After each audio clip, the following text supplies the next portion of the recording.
perkenalkan, nama saya Francisca Marcelina. Hari ini saya akan membahas 7 sakramen dalam Gereja Katolik.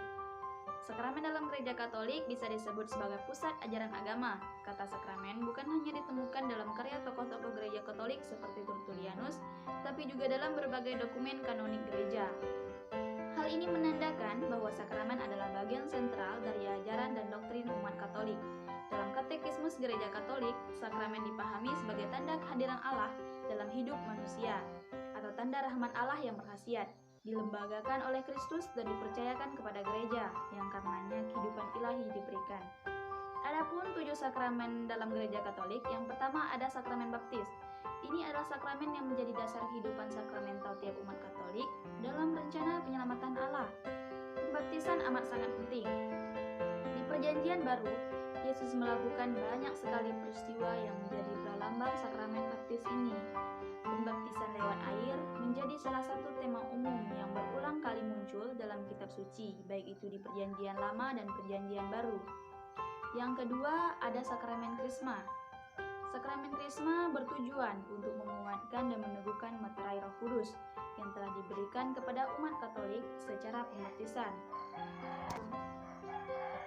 Dalam kitab suci Perjanjian Lama dan juga dalam Katekismus 1293 sampai 1294, sakramen Krisma bermakna pembersihan, penyembuhan, dan tanda penobatan.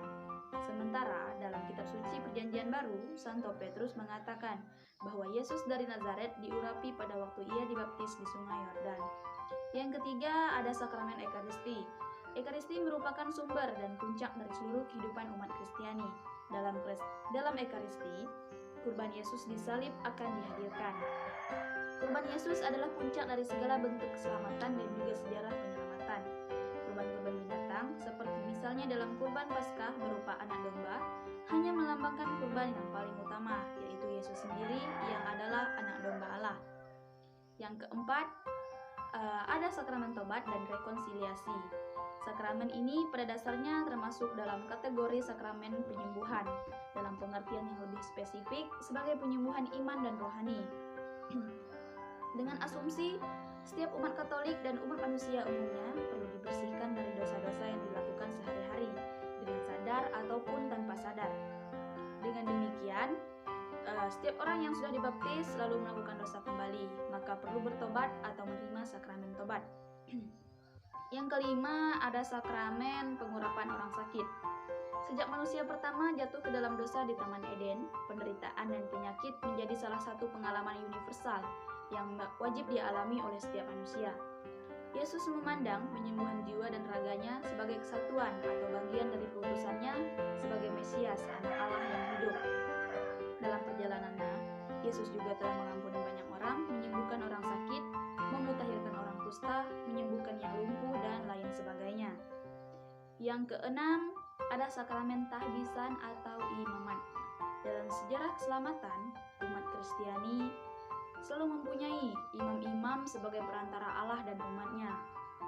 Nah, para imam ini mempersembahkan kurban untuk memulihkan dosa manusia dalam ibadah atau karya-karya lain. Imam adalah bagian dari umat Allah yang terpanggil untuk melanjutkan misi penyelamatan Yesus di dunia, yang berarti tidak semua orang Katolik akan menerima sakramen ini dan hanya orang-orang terpilih saja, alias pada biarawan dan biarawati.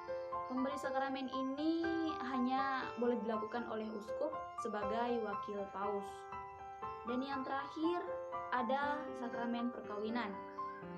Sakramen dalam Gereja Katolik yang terakhir adalah sakramen perkawinan.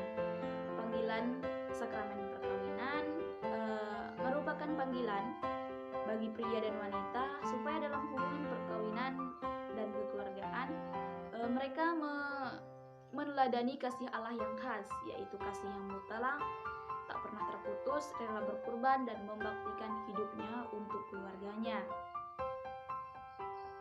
Dengan kata lain, kasih dalam perkawinan haruslah kasih yang diwarnai oleh iman. Selain itu, umat Katolik hanya boleh menerima sakramen perkawinan sekali seumur hidup. Demikian penjelasan saya tentang 7 sakramen dalam Gereja Katolik.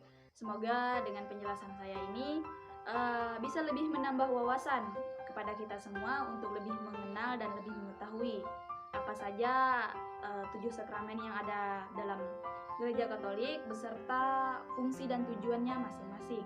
Sekian dari saya Francisca Marcelina. Terima kasih atas perhatian.